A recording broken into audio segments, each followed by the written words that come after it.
ourselves recording.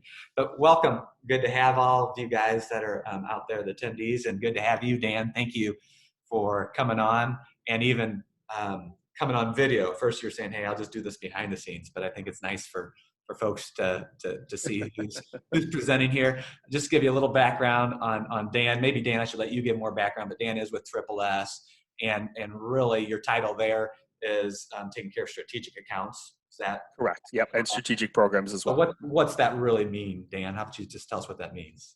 Well, in essence, and of course, Triple S being the national distribution network of which CABE is a member, which of course allows them to maintain their community focus and taking care of everything within the Central Illinois region, while at the same time having the power of a national platform as well as the ability to network very closely with colleagues around the country who, deal with similar situations.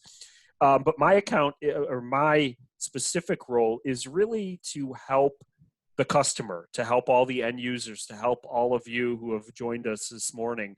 My background a little bit, I worked for ISSA, which is the International Nonprofit Trade Association for the cleaning industry. And when ISSA decided to open membership to what we called the FSP, or the Facility Service Provider community, I was put in charge of all those programs. And so it really gave me experience in terms of what all of you deal with on a daily basis. And so knowing that we are in a very different environment, and I'm talking prior to COVID-19, just knowing that, with the internet, with new, sources of supplies, which I'm sure scare the living crud out of Clint every single day, that it's really up to the traditional, what we call the traditional Jan-San distributor, to position themselves as a true partner in your business. And so that's kind of my role in dealing with strategic accounts and strategic programs is to assist our members in terms with programs that can really help them help you. Because ultimately, if they're not helping you, they're not fulfilling their duty, and you might as well look for somebody else. Yeah. Nope, that's fair. I appreciate that. All right, you want to go ahead and can you share your screen? Is that working? And you can get started. Sure. No, absolutely. Which means that, and by the way, folks, yes, I am very casual this morning. I've got the hat going. Trust me, none of you want to see my hair. I've got the hoodie going, but I am happy to announce that I am in fact wearing pants. So we've got that going too. All right. Well, hey, right. First and foremost, I want to. Before we do that, I did have a little, what do we call those? Poll question. Poll question. Poll question? No. Trying to find that here. I'm not the host, so you might be the one who's going to have to pull that up. Do you see at the bottom of your screen? I see polls. Yeah, go ahead and pull it. I see. Okay, so launch polling. I'm going to allow panelists to vote, and I'm going to launch polling. Yep. Thank you. Okay, do you see it? I see it. Yep. So just there's three. Okay. You won't see them, but you'll see the results. Okay. So please, attendees, go ahead and take a look at these polls if they show up on your screen, and let us know your thoughts. You can see we've got 3 questions here. We've got our first response following the COVID-19 pandemic. To what degree do you believe your customers will care about facility cleanliness? If you agree customer occupant expectations will be increased, what impact will their impression have on recurring revenue and customer revisits? And then, of course, who is your favorite baseball team, which is perhaps the most important question of them all. That's for you, Dan. So we've got 6 of the, yeah, I figured that was for me. We've got 6 of 9, the 3 people who haven't voted. We'd love to get your thoughts. There's number 7. I'm only going to leave it up. Here's your 15-second warning in 14, 13, 12, 8,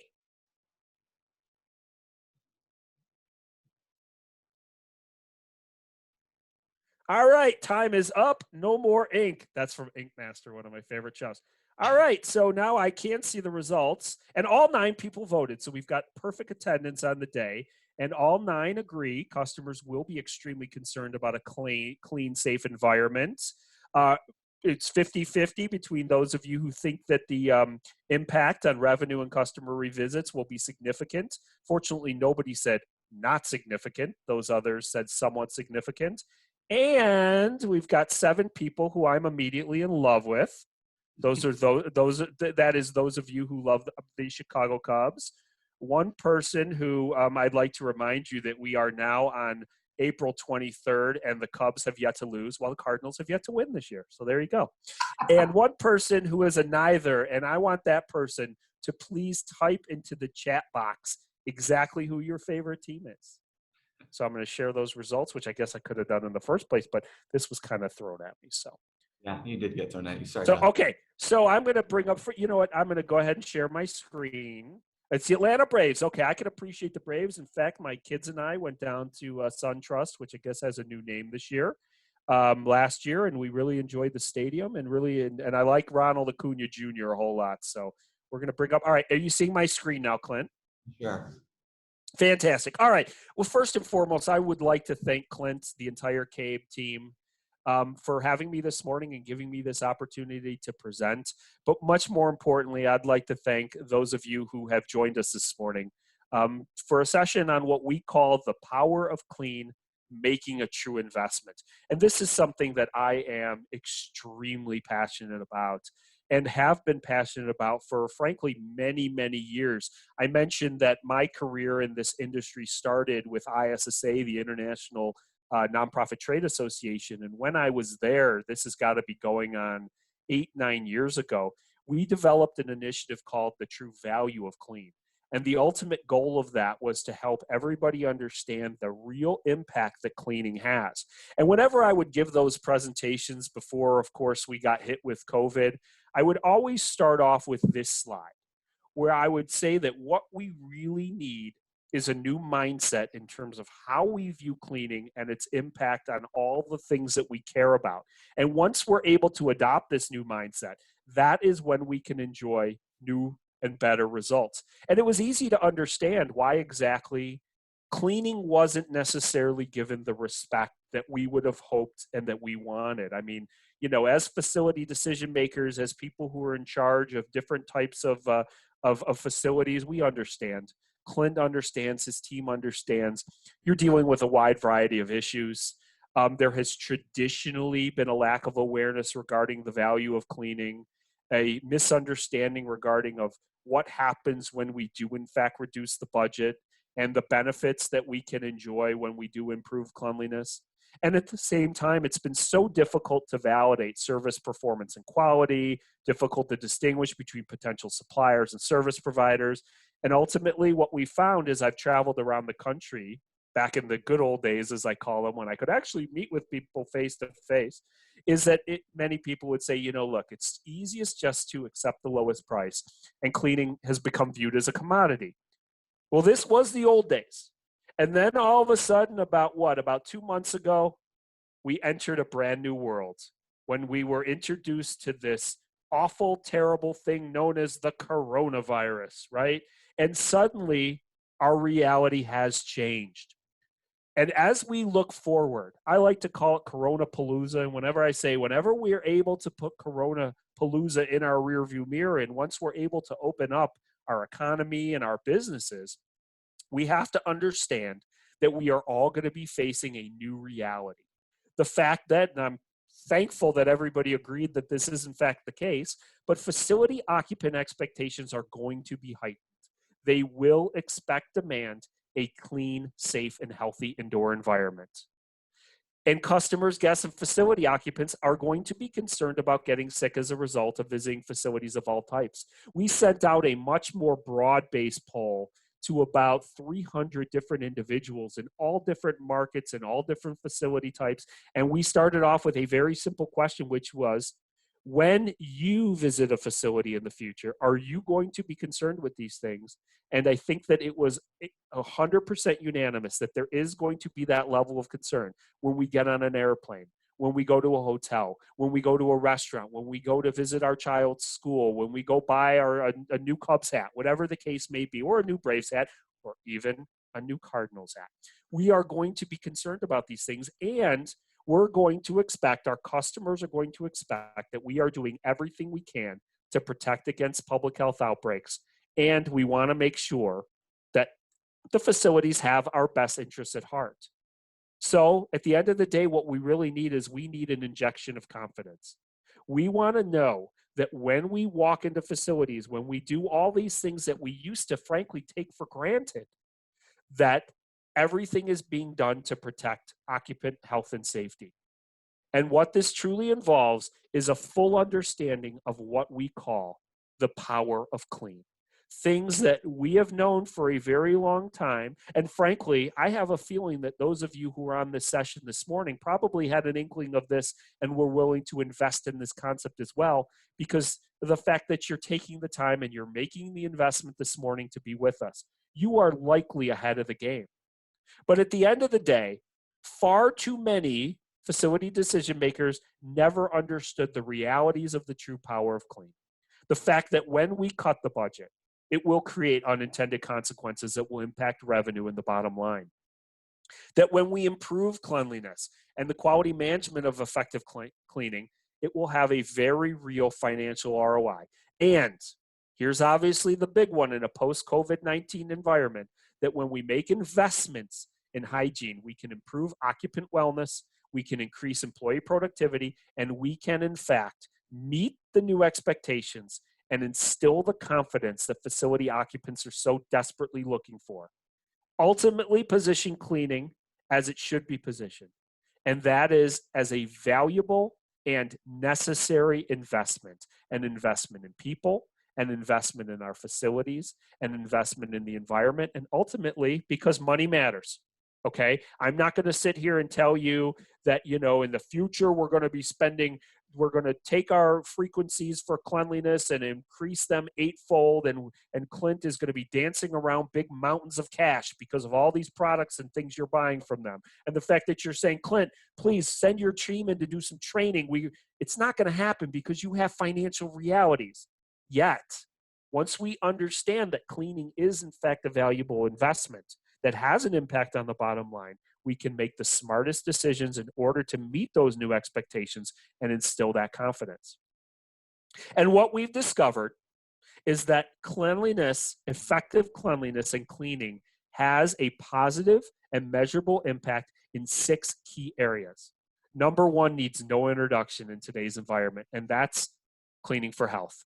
The fact that we are the first line of defense against public health outbreaks, but also the impact that it can have on things like sustainability and productivity in the workplace and image enhancement and asset preservation, your facility assets, and then ultimately in safety. And what we're going to do is we're going to spend a little time going through all 6 of these sections. I'm going to make an argument, a quantitative argument for why what I'm saying right now is 100% correct, and show you the financial impact. But we are going to go through these pretty quickly because I have always admitted, and Clint knows this all too well, that whenever I sit in on webinars, my attention span isn't always the longest. We got our phones, we've got, notepads, we got all kinds of distractions. So the most important thing I want you to keep in mind is that Clint has a copy of this presentation, and I'm going to encourage him to send a copy to every single one of you so that you have all the materials and you have all the information that you need if you need to make this argument to somebody who you ultimately answer to or that you request your budget from. And we're going to start with the one that's front of mind, and that's cleaning for health. Now, here's the slide that I've always put up whenever I've made this argument, and I suppose I could probably just put up the COVID slide again, right? The fact that we now know the impact that an effectively cleaned indoor environment can have on preventing these public health outbreaks. But look at the first risk up there. Look at number 1. 1 in 20 people will acquire a hospital-acquired infection, resulting in 90,000 deaths and $30 billion in annual costs. Simply through cross-contamination, the failure to break the chain of transmission in a healthcare facility, we are putting our patients and our residents in long-term care facilities at incredible risk. And then all those other health outbreaks that we've heard of, C. diff in hospitals, norovirus, used to be the cruise ship disease. Now it's everywhere. It's in restaurants, it's on cruise ships. It is on cruise ships, it's in schools, it's everywhere. MRSA, hospitals being penalized under Obamacare. And you know what?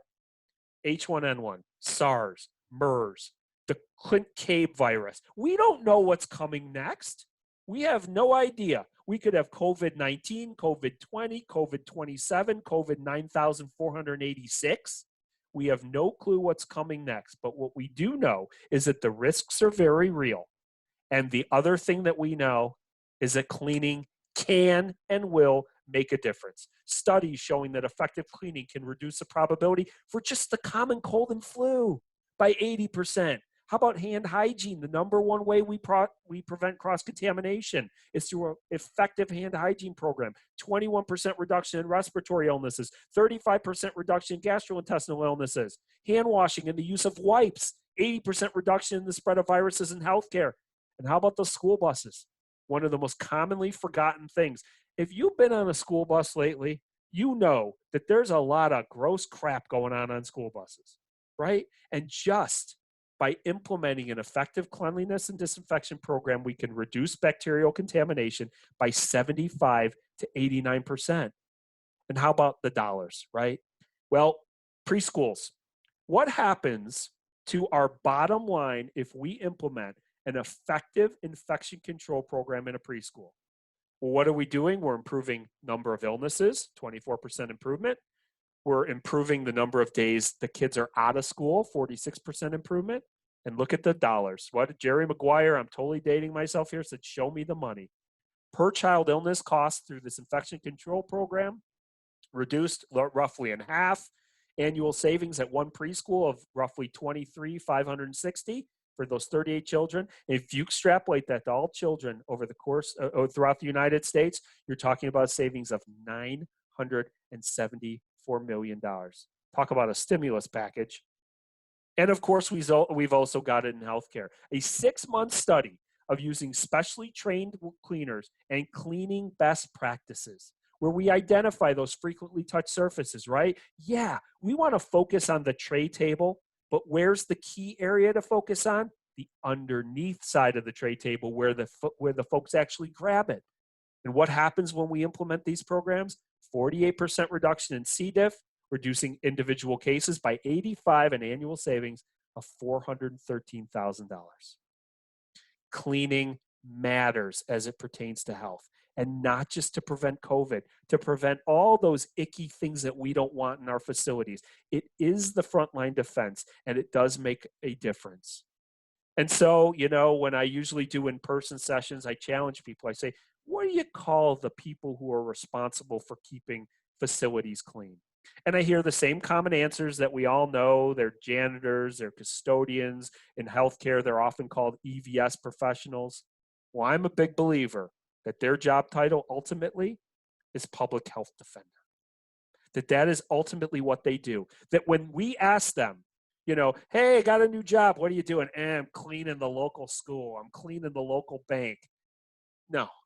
What you're doing, you're not wiping down toilets and cleaning the floor. You're protecting facility occupants from getting all these bad things. And this is a total aside, and I'm going to jump on my soapbox a little here. Let's make sure they understand the key role that they play. And let's make sure that they understand how much we appreciate what they do. Right now we hear a lot, and understandably so, and rightfully so, about how our frontline medical professionals are the true heroes, and that's absolutely true. And thank you, grocery clerk, for being willing to put your health on the line in order to sell us all the foods that we need. I personally love the good Kit Kat bar. That's another aside. But anyway, let's also make sure that we are truly expressing our appreciation for the role that the cleaning service professional does, and make sure that he or she understands the true nature of their job. But outside of cleaning for health, the power of clean is extended to green and sustainability opportunities, right? Making sure we have a green cleaning policy, making sure that we are reducing the risk as much as possible with regards to our cleaning program. When most people talk about going green, they talk about things like energy use reduction and water reduction and recycling and, ride your bike to work and put a rooftop garden. But when we really think about the true goal of a sustainability program, once again, it's all about health. And it's one of the least expensive things that you can do by making sure you've got a high performance cleaning program. You've got the right products and equipment. You have entryway matting, the security guard for the business, for the building, to keep the bad stuff out before we even have to ever have to clean it, and recycling and resource conservation. So cleaning for health, very closely tied, sustainability. The number three area where we can make a difference is in productivity, right? Health related, there's that word health again. Lost productivity costs $225 billion on an annual basis. I'm assuming that when they publish this figure in the future, they're not going to include 2020 in this number. Okay, because they're just going to say on average it's 225 billion. We're taking 2020 out of the equation. But we can make a difference. The Minnesota Department of Health showed that through having an effective cleaning program, we can have a performance benefit of 3 to 8%. And those of you who are in charge of schools, right? When we look at our students typing, arithmetic, logical reasoning, memory, and creative thinking skills, by simply having an effective cleaning program, by providing an environment that is conducive to success, we can improve those skills by 2 to 6%. And once again, show me the money. Buildings Magazine, the Building Owners and Managers Association, did a study, and they found a 5% productivity gain, which is right in line with the 3 to 8 and the 2 to 6% that we see here, representing a financial value of $125,000 based on a 100 associate office with an average salary of $25,000. As you can see, this study is dated. The average salary, I'm assuming, is certainly not $25,000 anymore, but we can all do the math to show the true difference that we can make. And how about in a school specifically, right? What does attendance mean? Attendance means state funding. And when we have that full cleaning program, we're improving student attendance. We are improving student and teacher attitude. We are reducing health complaints. And look at the student performance metrics. Before the implementation of the effective cleaning program, 49% of the students at Charles Young Elementary School scored below the state average on their math tests. After the cleaning program, it was only 24%. The only variable that was changed was the cleaning program. Reading scores were not quite as dramatic, but still a 16% improvement there as well. Image enhancement. We have talked for the last 8-10 years about a shift in focus from cleaning for appearance to cleaning for health, right? And we know how important health is, yet image still matters. We still want to make sure that our facilities look good, especially as the expectations are going to be raised. The very first thing we're going to look at when we enter a facility in the post-COVID environment is, does it look clean? That's number one. And it even matters outside of there. In a survey of Americans, cleanliness ranked as the most important factor in selecting a restaurant, above taste, above quality, above cost. And we live in the age of what I call user-controlled reputation. And think about how this is going to accelerate when we put Coronapalooza in our rearview mirror. Before COVID, 53% of TripAdvisor users will not book a hotel room if it has negative reviews regarding cleanliness. And 70% say cleanliness is the single most important factor when they're going to make a hotel recommendation. This is only going to go up in the future. And this is one of my favorite photos down here on the bottom. My father lives in Southwest Florida. And every year, hopefully this year we will be doing it this summer, please. We will make the long journey down from Chicago, Illinois, down through Indiana, Kentucky, Tennessee, down through Georgia. And after we get south of Atlanta, you will see this billboard for Magnolia Plantation approximately 40 times. And every single time, what do they promote? Large, clean restrooms. Not get your boiled peanuts here, not get your Ronald Acuna Jr. autographed pictures here, not get your Trey Young autographed basketballs here, not get your tattoo here since the tattoo parlors are open in Georgia. Large, clean restrooms, because image matters. Health, sustainability, productivity, image, asset preservation. I know that it is perfectly normal. And the immediate inclination is to say, what is it going to cost me today? What is it going to cost me this month?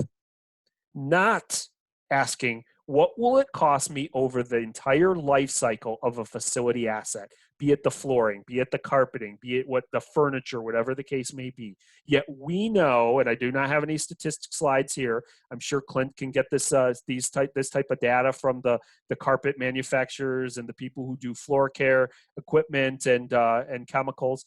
But we know that when we take care of our facility assets, they will cost us less. When we make an investment in cleaning and maintenance of these assets, it will ultimately cost us less over the life cycle of these assets. And number 6 is safety. And here the equation is very simple. Clean equals safe equals reduced cost. Whether it's the safety of the cleaning service professional, that public health defender we talked about, and making sure we are putting them in the best position to succeed. You're going to hear me say that again in just a bit. Whether it's slips, trips, and falls, 25,000 slips, trips, and falls per day in the workplace, 85% of workers' comp claims, number one cause of accidents, slips, trips, and falls. And how about the impact on insurance premium? You see, the bottom line is, the truth is that when we make an investment in cleaning, we can have, once again, a positive and measurable impact on health, on sustainability, on productivity, on image, on asset preservation, and on safety. And the times have changed. The standard bar of what is going to be acceptable is being raised. We talked about it, expectations, instilling customer confidence, making them feel safe. So, what do you need to do? First and foremost, understand what those new needs and priorities are going to be, right? And I'm telling you, at the top of the list is going to be meeting customer expectations. If you're a school district, meeting parent expectations, staff member expectations. If you're a healthcare facility, making sure you're meeting guest satisfaction expectations and family and guest expectations. Your other need priority is going to be instilling confidence. But all those things that you cared about just 3 months ago, student attendance, student performance, substitute teacher costs, HAI incidents, guest satisfaction in hotels, guest satisfaction in restaurants, safety records in industrial facilities, all those things you cared about, they're not going away. They're not going away. And then once you recognize what your needs and your priorities are, you got to recognize the true power of clean, the true impact that an effectively cleaned indoor environment will have on your needs and priorities. And then number 3 is to put your cleaning service professionals, your janitors, your custodians, your EVS technicians, your public health defenders in the best position to succeed by making sure they have the right products, by making sure they have the right processes, and by making sure that they've been trained, right? And then making sure you've got facility assessments with recommendations of improvement. Where can we improve? And monitoring, quality control, doing inspections to make sure that your new standards are being followed, right? I believe that coming out of this mess, we're all going to implement brand new best practice protocols in school districts. Every time a student enters a classroom, they take a disinfectant wipe. They wipe down their desk, they throw it in the trash. That's a new best practice protocol. Well, you better make sure through monitoring and inspections that that protocol is in fact being followed. And then tracking business metrics to make sure you are in fact having you're meeting expectations, you're instilling that confidence, and you're getting done what needs to be done. Now, here is a key word: partnership. Partnership. This I have been hammering home to the Triple S family for the last 4 years. Clint knows this all too well. If I call one of you in 1 year, if I call one of you on April 23rd, 2021, and I say, who is Cabe Sanitary Supply? And you say they're my JanSan distributor, I'm going to give you an opportunity to expound on that. But ultimately, your answer better be they're our partner. Clint, you making a commitment? Give me a thumbs up if you're committing to be their partner. There you go. He's making the commitment. So now he has to live up to that new standard. So how do we do it?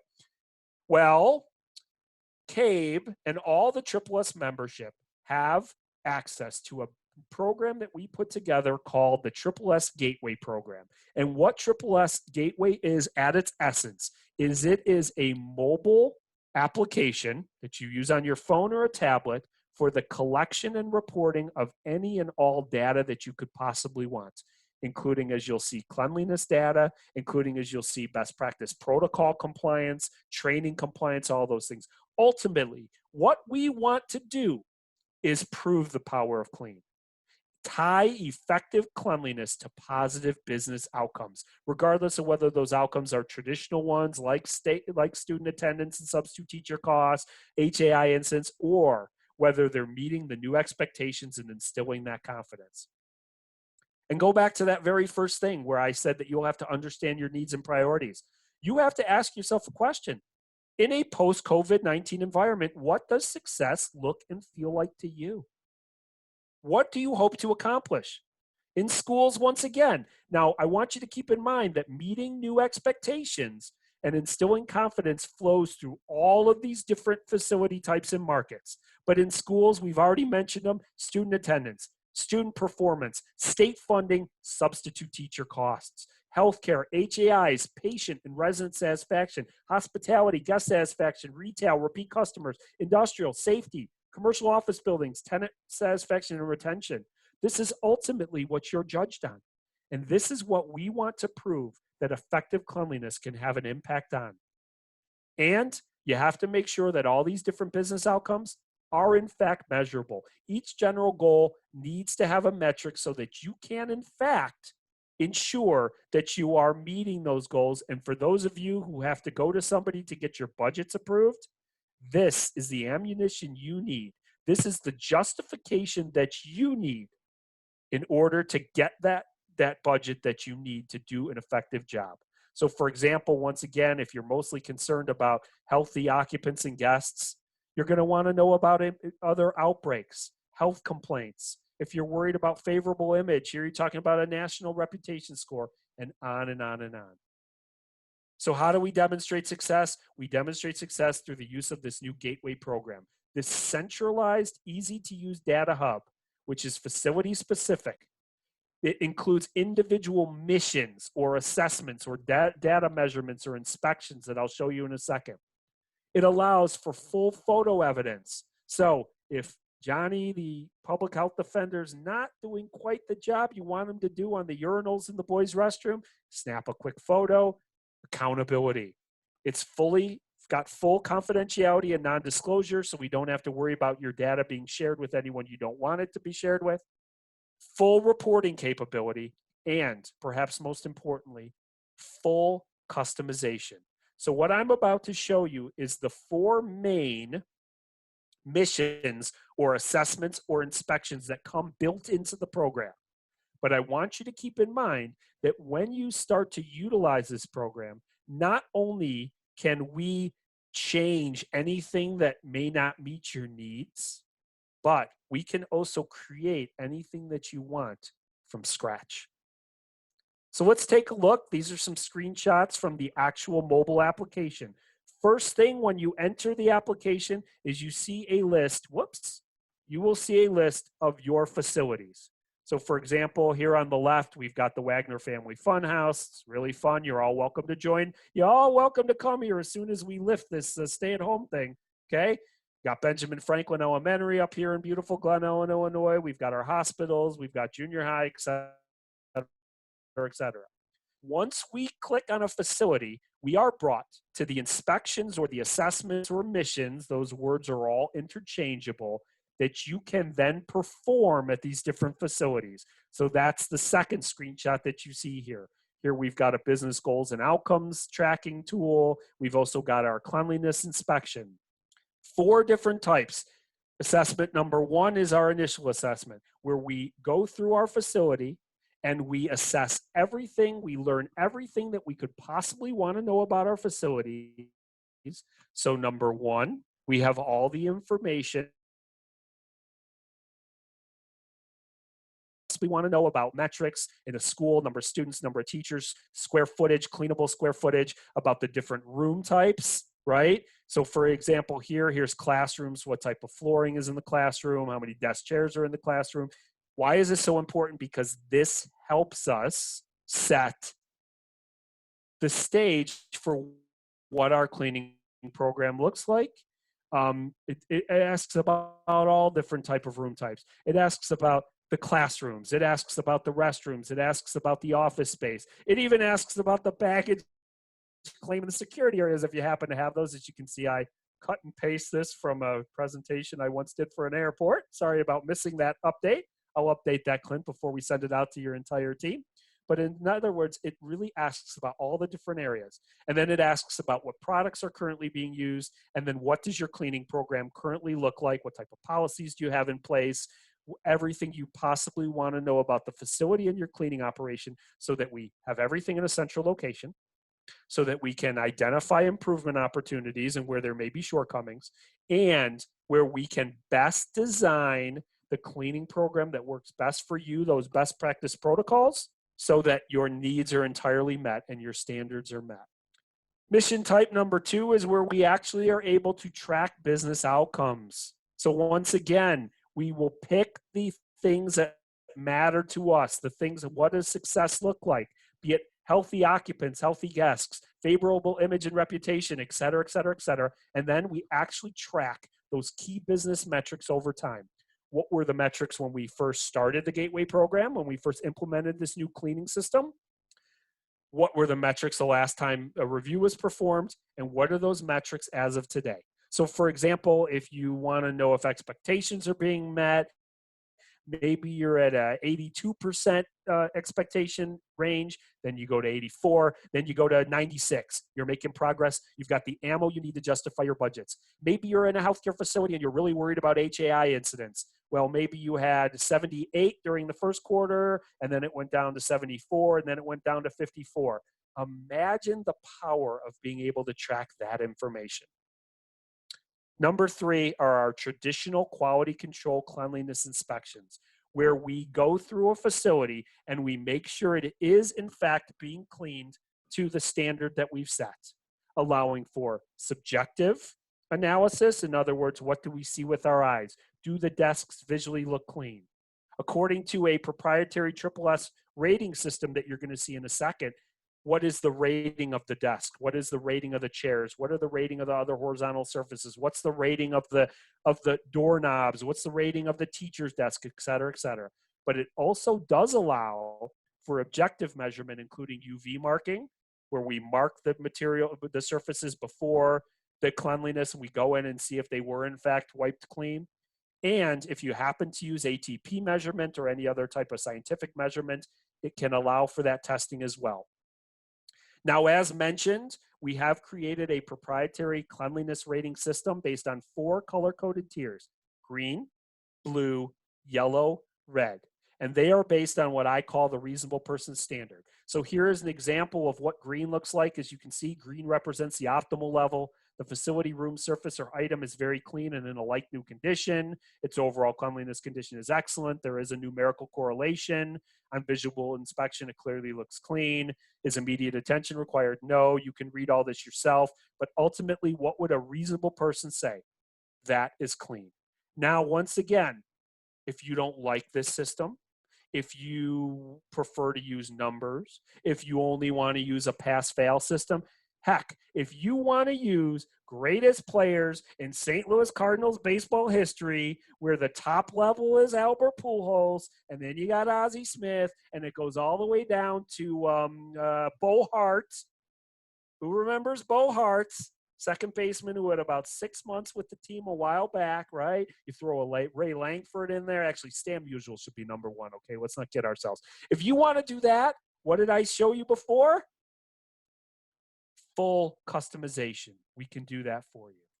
So keep that in mind. And then the 4th type, because I know I'm up against the clock, is training tracking. Training is so crucially important. There's an old saying, you know, where we worry about turnover amongst public health defenders and EVS technicians and custodians. And they say, well, I don't want to invest in training because what if I train them and they leave? And the answer to that is, what if you don't train them and they stay, right? So 4 different types of missions that are built into the program: cleanliness inspections, initial facility assessment, training tracking, and business outcome tracking. But in the future, we're going to create all kinds of new stuff. As I mentioned, we are going to come up with standardized best practice protocols. And how do you monitor them? How do you make sure you're living up to them? By creating specific inspections and assessments through the Gateway program, and simplified pandemic inspections, emergency response inventory monitoring, or perhaps most importantly, coming soon is anything you want. If you have a problem with, Joe eating all the donuts, and you want to track how many donuts Joe's eating on a daily basis, or maybe Joe's wife calls you up and says, listen, Joe's telling me he's eating 1 donut per day. I know he's lying. The dude's put on 82 pounds in the last week, okay? And you say, okay, listen here, Mrs. Bag of Donuts. We're going to track how many donuts he's eating. You could run a report on the donuts, share it with Mrs. Bag of Donuts, and create great marital strife. Other value-added tools that your partner can provide: training programs and resources. Can't stress training enough. Management standards, workloading tools, sample scopes of work, et cetera, et cetera, et cetera. Cleaning is an investment. And here is my most important slide. And that is, as a customer of Clint's, as a customer of Cabe Sanitary, you are now my friend, which means I am available at your disposal should you ever have any questions about anything related to cleaning. Anything at all. To get involved with Gateway, I should have put the close the sale slide up there, Clint. Shame on me. Bad sales techniques. But to get involved with Gateway, if you want to learn more, first and foremost, you reach out to Clint, let him know you're interested. We can set up a Zoom meeting like this where we actually walk through the app. I'll show it to you directly on my phone, right? There's my beautiful family. And look at that. Hold on, I got to show you this because you guys are going to love this. Look at that. Look at what's in the background, Cubs fans. Look at that. Okay. Anyway.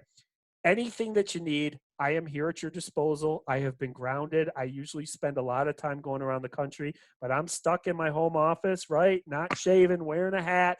I'll even take a shower and shave if you want me to before the next demo. But the bottom line is I am here to help, okay? I am going to stop sharing my screen now so we can see if there are any questions. We've just got Van Halen and the Braves. So if you have questions right now, please feel free to throw them in the chat. This can be questions about Gateway. It can be questions about the power of clean. It can be questions about cleanliness in general. It can be question about baseball. It can be questions about Van Halen. It can be questions about pretty much anything that you like. Any questions at all? Clint, go ahead. Grab the mic, man. Yeah, you bet. Dan, thank you so much. I love your passion for this stuff. It's awesome. What I just want to really emphasize is these last couple of webinars, we've talked about cleaning, disinfecting. We've even talked about tools for measuring clean. But what's so awesome about what you just presented, the Gateway app, is this is the future. People are going to know that you actually clean, and to be able to go and have this this information right there, and you can have reports. I think of the schools, all right, where guess what? Teachers, not just teachers, parents. I think parents are going to be the biggest ones. Are like, how do I know my kids are safe, right? So be able to have that documented because you're doing these little inspections. They don't have to be. You can make them. I said we have some of our distributors that maybe have 6 or 7 questions that they do for each, right? But to be able to document it and then be able to share it, all right? So Mrs. Bag of Donuts gets that whole share. But really, however your administration decides to put that out there, it's going to be what going to be demanded. So, hey, awesome stuff, Dan. Appreciate it. Thank you. We do, I see, have questions here. And by the way, I had to take off my headphones. My ear was killing me. All right, perhaps most of the important questions of all is, what is your favorite song on Diver Down? Oh, God. I really like the way David Lee Roth sings Happy Trails on that album, but I would probably have to go with Dancing in the Street, even though it's probably what you expected me to say, isn't it? It is what you said, yeah. Okay, what operating system is it available on? All operating systems. It is a mobile app. that is available both on Apple as well as on Samsung devices. It's available not only on your iPhone or your Samsung phone or whatever the case may be, but on tablets as well. There is also a online dashboard, which is where you kind of run all the reports and everything from. Essentially, there's two different. We will work directly with you to explain what the different license types are. And like I said, probably the best way, because I see that Mr. Booth, Jim, asked where do you begin? You talk with Clint, and then what we'll do is we'll schedule individual calls to kind of go over the specifics of what the licenses look like.